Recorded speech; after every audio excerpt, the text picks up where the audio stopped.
जीवन के हर क्षेत्र में ऐसे लोगों की कमी नहीं जिन्होंने अपना रास्ता खुद बनाया, दूसरों के रास्तों पर न चलकर जिन्होंने अपनी प्रतिभा एवं अपने लगन की दम पर अपनी मंजिल प्राप्त की, चाहे वे महान सिकंदर हों या संविधान निर्माता doctor Bhimrao Ambedkar, mother Teresa हो या APJ अब्दुल कलाम आज़ाद, स्वामी विवेकानंद जी हो या नारायण मूर्ति जी, सभी अपने अपने क्षेत्र के धुरंधर हैं।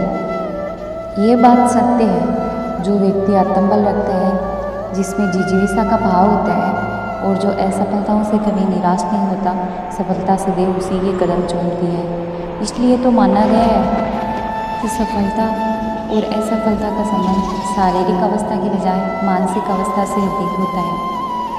सिर्फ ये ही नहीं, दुनिया में ऐसी कितनी हस्तियाँ पैदा हुई जिन्होंने साबित कर दिया, जिनके मन में दृढ़ता होती है वही व्यक्ति सफल होता है। आशावादी लोग सदैव सकारात्मक विचारों के साथ अपनी मंजिल की ओर बढ़ते हुए निराशा, मायूसी और हताशा को दरकिनार करते हुए कठिन विपत्तियों से जूझते हुए अपने लक्ष्य को पा लेते हैं। इसीलिए तो कहा गया है, जो डुबा दे कश्ती को उसे तूफान कहते हैं, जो डुबा दे कश्ती को उसे तूफान कहते हैं और जो तूफान से टकरा लेता है उसे इंसान कहते हैं। अर्थात हिम्मत मर्द ते मद्दते खुदा।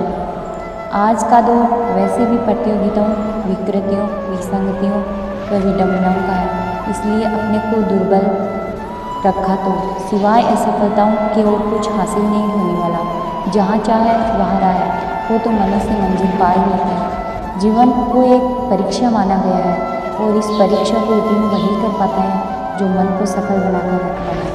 तेंजिंग नार्गे और एडमंड हिलेरी ने अपनी मानसिक शक्ति की बदौलत ही, अपनी विल पावर के दम पर ही संसार की सबसे ऊंची चोटी एवरेस्ट को फतह कर सके थे। याद रहे, मानसिक रूप से दुर्बल व्यक्ति कभी भी उच्च सफलता का वर्ण नहीं कर सकता। मूक बधिर विकलांग मिहिर सेन ने अपने मन की सफलता के कारण इंग्लिश चैनल को तैरकर पार कर सके थे। एक पैर से विकलांग पर सिख नृत्यांगना सुधा चंदन ने उच्च सफलता का आधार भी वे मन से पराजय का शिकार नहीं हुए। दृष्टि विकलांगता के शिकार सुप्रसिद्ध संगीतकार रविंद्र जैन की संकल्पशीलता ने उन्हें उच्च यश के शिखर तक पहुंचा दिया। अंग्रेजी में एक कहावत है, if there is a will there is a way, अर्थात जहाँ चाहे वहाँ राह है। वास्तव में मानसिक बल से सफलता का मार्ग प्रशस्त होता है, इसमें कोई संदेह नहीं है। मंजिल को सपना मानना और लकीर को फकीर बनाने की आदत से छुटकारा पाकर सफलता की ऐसी कहानी लिखी जा सकती है जो सदियों तक लोगों की जुबान पर जगह जगह गुनगुनाई जाए। लेकिन यह तय है कि अपनी राह पाना आसान काम नहीं। हवाई जहाज़ के आविष्कार राइट ब्रदर्स ने अत्यंत परेशानियों को झेलते हुए अपने मिशन को प्राप्त किया। आज वे जिंदा नहीं, लेकिन हवाई जहाज़ के आविष्कारक के रूप में दुनिया में वे आज भी जाने जाते हैं। जब उन्होंने उड़ने वाली मशीन बनाने की बात कही तो किसी की नज़र में वे सरफिरे बन गए, तो किसी की नज़र में उन्होंने मूर्ख करार दिया। इन सब बातों की परवाह किए बगैर राइट ब्रदर्स ने अपने मिशन में लगे रहे। आखिरकार वह दिन आ ही गया जब उनकी मशीनें आकाश में ऊंचाई मापना शुरू कर दिया। इस तरह यह कहानी महान एडिसन की है, जिन्हें मंद बुद्धि बताकर स्कूल से निकाल दिया गया। इसके बावजूद भी एडिसन विचलित नहीं हुए। कहने का मतलब यह है, जिसमें धैर्य होता है, जो महत्वाकांक्षी होता है, वो आगे बढ़ जाता है।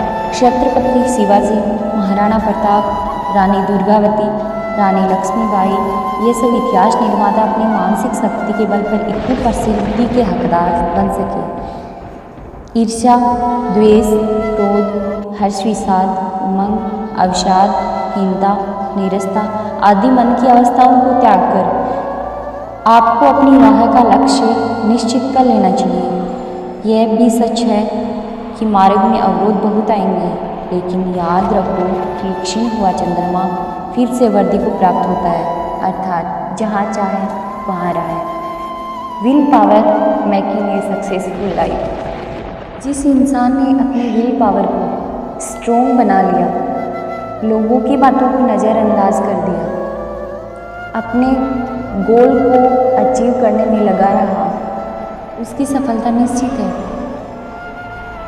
किसी ने खूब कहा है, किस्मत में लिखी हुई हर मुश्किलें टल सकती हैं। किस्मत में लिखी हुई हर मुश्किलें टल सकती है। यदि बुलंद हो हौसले तो मंजिल मिल सकती है। आँख उठाकर आसमां को देखोगे यदि बार बार, तो गगन छूने की प्रेरणा मिल सकती है। तो गगन छूने की प्रेरणा मिल सकती है। अगर पूरी स्टोरी आपको पसंद आई तो लाइक कीजिए, शेयर कीजिए, कमेंट कीजिए और चैनल को सब्सक्राइब कीजिए, ताकि ऐसे ही मोटिवेशन आपको हमेशा मिलती रहे। Thank you, most welcome.